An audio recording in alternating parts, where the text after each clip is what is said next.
दरअसल मूल कण है क्या, किसे कहते हैं, इन सभी के बारे में हम लोग जिक्र करेंगे। इसके पूर्व वीडियो लेक्चर में हम लोग डाल्टन के परमाणुवाद, अणु परमाणुओं के बारे में सीख पाए थे, और अब जो हम लोग अध्ययन करने वाले हैं वो हम लोग सीखेंगे मूल कणों के बारे में।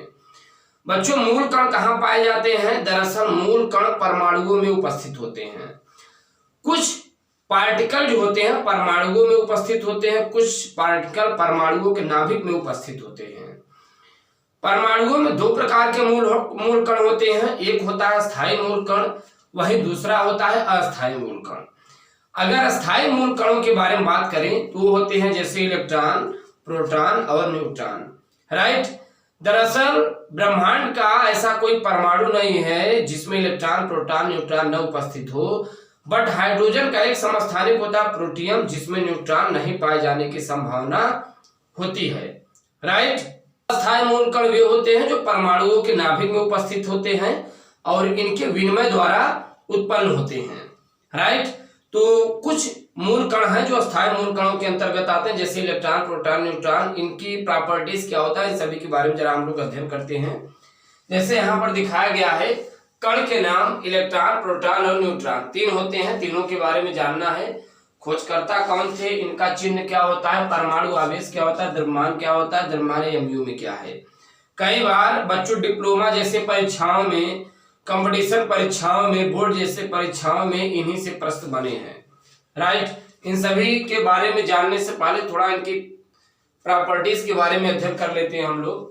इलेक्ट्रॉन की खोज किस वैज्ञानिक ने किया था? जे थॉमसन ने किया था 1897 ईस्वी में। राइट। इलेक्ट्रॉन खोज जे थॉमसन ने सन 1897 ईस्वी में किए थे। इनका चिन्ह क्या होता है?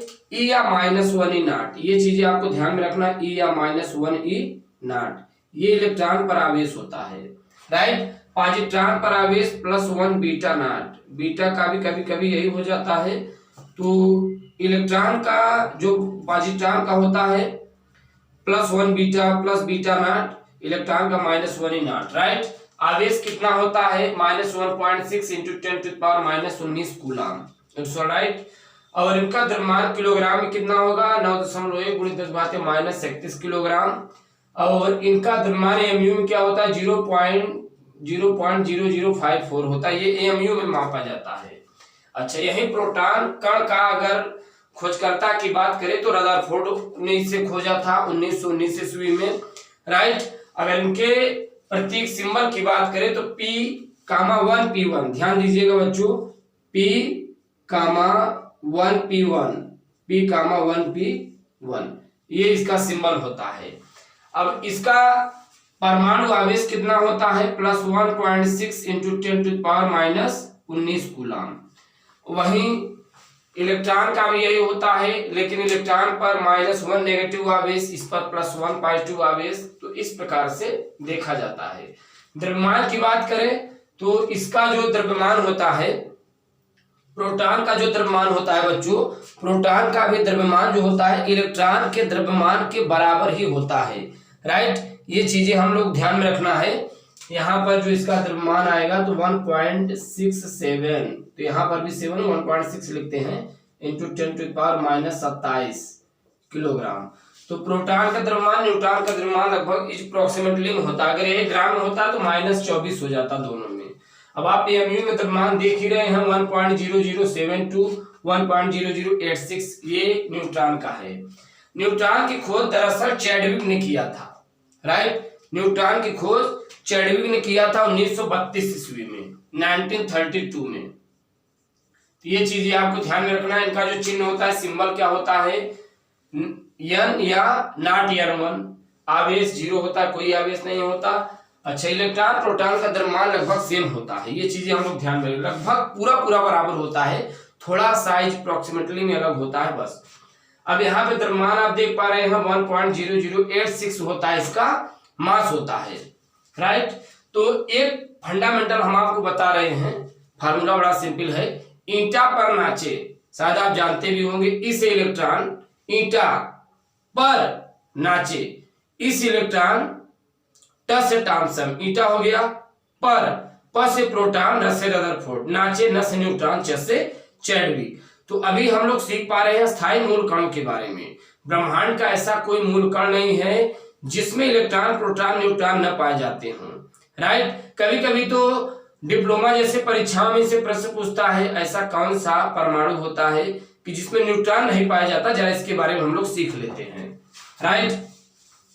हाइड्रोजन के बच्चों 3 समस्थानिक होते हैं, प्रोटियम, ड्यूटेरियम, ट्राइटियम। 1p1 से भी से दिखाते हैं, 1d2 से भी दिखाते हैं, 1t3 से भी दिखाते हैं, इसीलिए प्रोटियम, ड्यूटेरियम, ट्राइटियम। यही है, प्रोटियम मात्र एक ऐसा परमाणु होता है जिसमें न्यूट्रॉन नहीं पाया जाता। अच्छा ये बताइए, एटॉमिक नंबर है, परमाणु क्रमांक है, ये परमाणु भार है।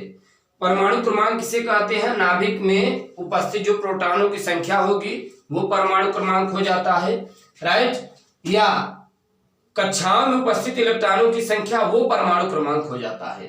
बट अगर परमाणु भार की बात करें तो नाभिक में प्रोटॉन, न्यूट्रॉन को जोड़कर बच्चों परमाणु भार निकाला जाता है। तो बताइए, नाभिक में एक प्रोटॉन हुआ तो उसका परमाणु क्रमांक हो गया, वह उसका परमाणु भार हो गया। अदरवाइज जब कुछ और जुड़ता तब तो बढ़ता, तो न्यूट्रॉन है ही नहीं तो जुड़ेगा कहां से? तो इसमें न्यूट्रॉन होता ही नहीं। अगर पूछता है परीक्षा में ऐसा कौन सा समस्थानिक है जिसमें न्यूट्रॉन नहीं पाया जाता, तो हाइड्रोजन का समस्थानिक प्रोटियम, या ऐसा कौन सा परमाणु है जिसमें न्यूट्रॉन नहीं पाया जाता? Protium, right. इसके बाद हम लोग जानेंगे अस्थायी मूल कण, अनस्टेबल फंडामेंटल पार्टिकल। उसके बाद हम लोग सीखेंगे कैथोड किरण, कैथोड किरण के गुण, एनोड किरण, एनोड किरणों के गुण के बारे में जानेंगे।